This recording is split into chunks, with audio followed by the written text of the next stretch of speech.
Good morning. I'm very happy to be with Akime leadership team. In this presentation, I would like to tell you about the personal analysis I have conducted and also the Hofstede cultural comparisons. So this personal analysis is going to focus on 3 to 4 countries, which are France, China, India, and Vietnam, where Akime is willing to open a new channel. So for each country, I've talked about different political factors, economic factors, socio-cultural factors, and technological factors. So talking about France. So France is one of the European powerful country in leadership and in different domains. For instance, it is a leader among European nations. Moreover, it plays a major global role as a permanent member of the United Nations Security Council, NATO, the G7, the G20. So this could be a great opportunity for Akime if he's working in France, because the more France is in a large number of organizations, the more Akime can get more opportunities and gain more customers.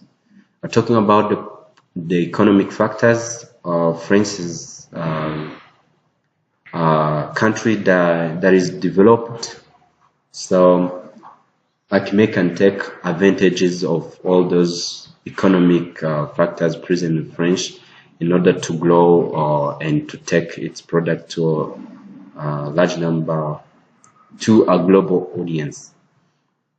Talking about the socio-cultural factors, it's better when like a business which is willing to go global knows some of the socio-cultural factors that govern a given country. So in French, they're more professional, and their mother language is French. So it's better for Akime to know all of that, for it can know how to handle different customers depending to their behavior, to their cultural behavior, their ways of living. Also, French is developed in terms of infrastructure, transport, communication. So all that could be an opportunity for Akime to grow its business worldwide. Talking about India, India also has a political that favor companies from abroad, and it is a country that is growing in development. So this could be also helpful, because when a country is growing in economy, then it encourages foreign companies to come and run their businesses, and they facilitate them in different ways. So in their culture, they have their ways of greetings where like they bow and say namaste. They have different religions, different languages, different ethnics. So all those are the factors that Akime should take into consideration before moving to India.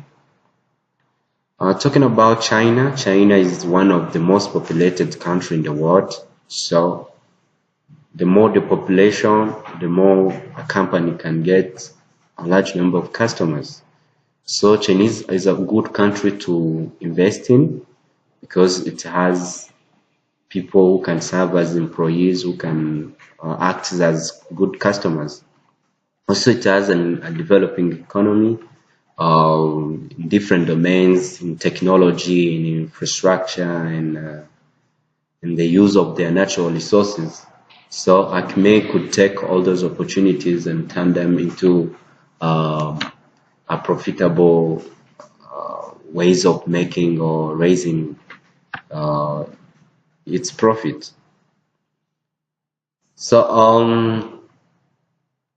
on the side of Vietnam, so Vietnam is also a growing country. It has a politics that favor businesses from abroad.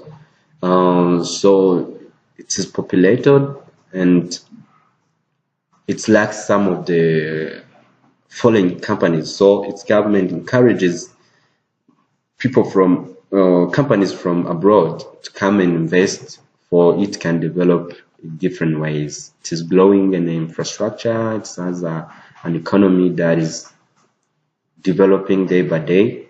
So Akume going there should be a great opportunity to raise its channels, to raise its brand, and also to uh, to have uh, global audience that can know what they do in that particular country, which is Vietnam. So the culture of Vietnam is not that much complex, but Akime should take into consideration uh, all the factors that govern their culture, like religion, like how people greet each others, some business etiquette in Vietnam, for it can work in harmony with Vietnamese. So, talking about the Hofstede cultural comparison, um, so when we try to analyze the United States, China, India, and French in business context, you see that in their companies they are always the top management that take decision to the remaining part of the company. But again, that is similar in China, French, and India. However, in both countries, the power of distance exists, but it's not that much high because their company seems to be decentralized. So the local people also can take part in decision making. In addition, there are some differences.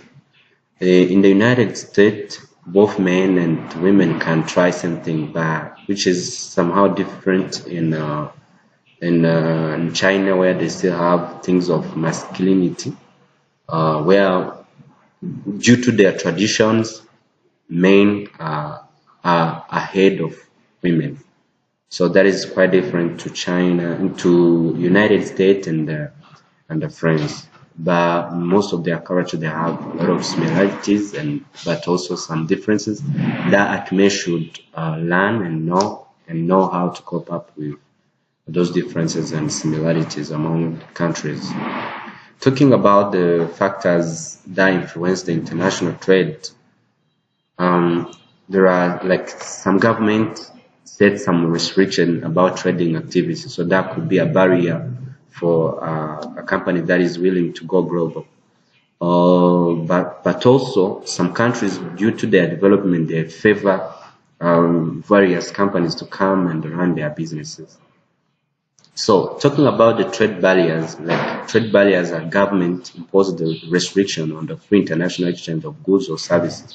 So trade barriers are generally classified as important policies reflected in the tariffs and the other important changes, quota, import licensing, custom practices, standard testing, labeling, and various types of certification.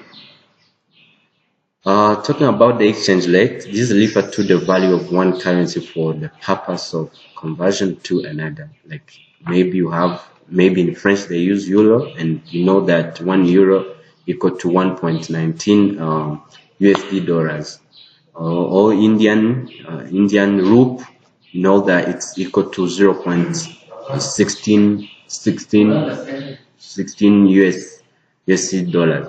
So exchange rate is how you convert money from one country's local currency into USD money.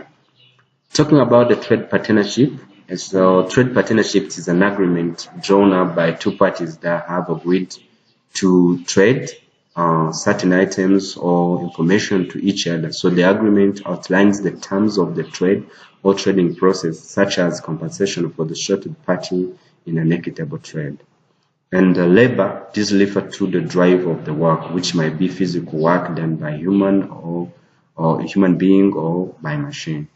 So briefly, that is what I had to tell you about the precedent analysis I've conducted, and also the Hofstede cultural comparison I did between China, India, France, as well as the United States. So thank you very much.